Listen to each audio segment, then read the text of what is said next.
Now back to the Brian Zimmerman Show. Here's Brian. Hi everyone, Brian here. Welcome back to another episode of the Brian Zimmerman Show, where I share personal tell-all stories and revelations of my good and bad experiences working in sales, music, and in radio.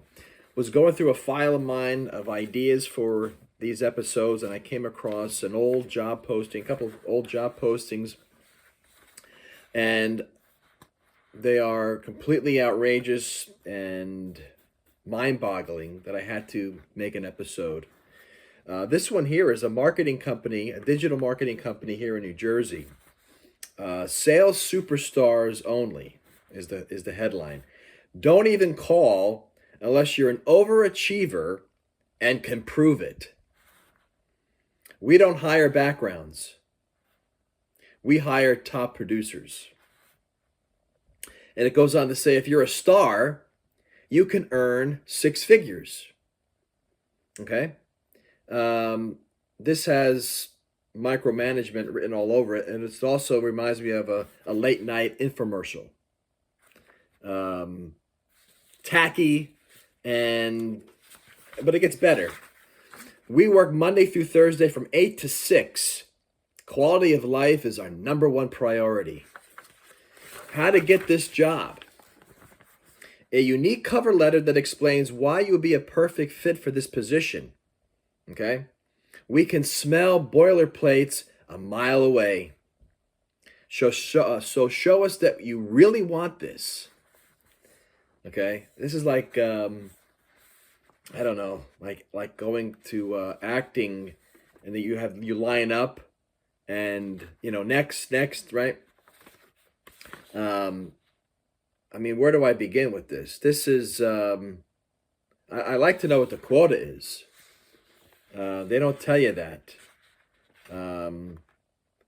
But I would never want to work for a company like this who is, it's great that you have goals and metrics and whatever you want to call it.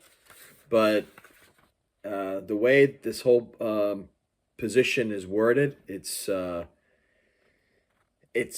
just doesn't make a good impression. Like I said before, it's tacky, and I don't know.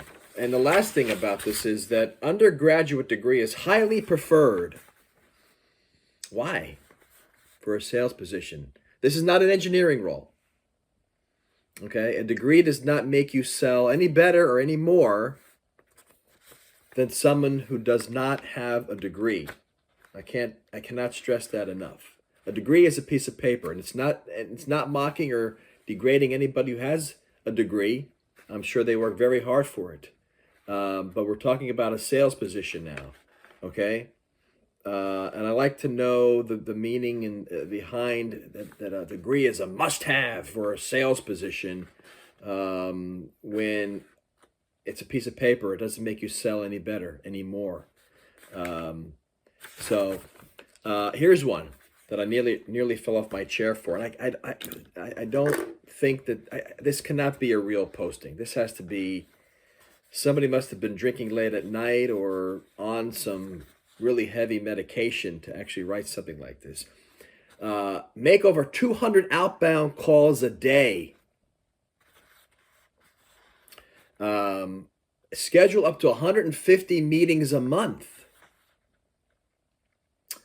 I don't know what they're smoking here. Role play for over 1 hour to continuously sharpen communication skills and gain confidence in the sales process. Role play for 1 hour. When you have a human-to-human conversation, you don't need to role play, okay? You only need to role play when you feel like you're going to get objections and that sort of thing. Handle constructive criticism from upper management. So you know that they're going to be hammering down on you at the end of every day. Just ridiculous. And here's one that I've never ever seen before. Computer hardware requirements. This is for a remote position. I didn't know you had to have, you must have a 14-inch screen. Okay, and a resolution 1920 by 1080, okay? And a processor of 15 or higher. RAM, minimum of 8 gigabytes. It's a must. Software, AnyDesk. And you must have an internet speed of 100 Mbps or higher. I mean, I never ever heard of anybody saying, oh, by the way, what computer do you have? How many RAMs does it have? How many gigabytes? What size screen? There's so many of these out there that I can't imagine who would want to interview, let alone work for companies like this. This is bad, and I hope the people that wrote these are watching. This is bad. This is just terrible postings that I wanted to share with you guys out there. If you are on YouTube, please like and subscribe. That'll do it for this episode. I'm Brian, and as always, thanks for tuning in, and I'll see you on the next one.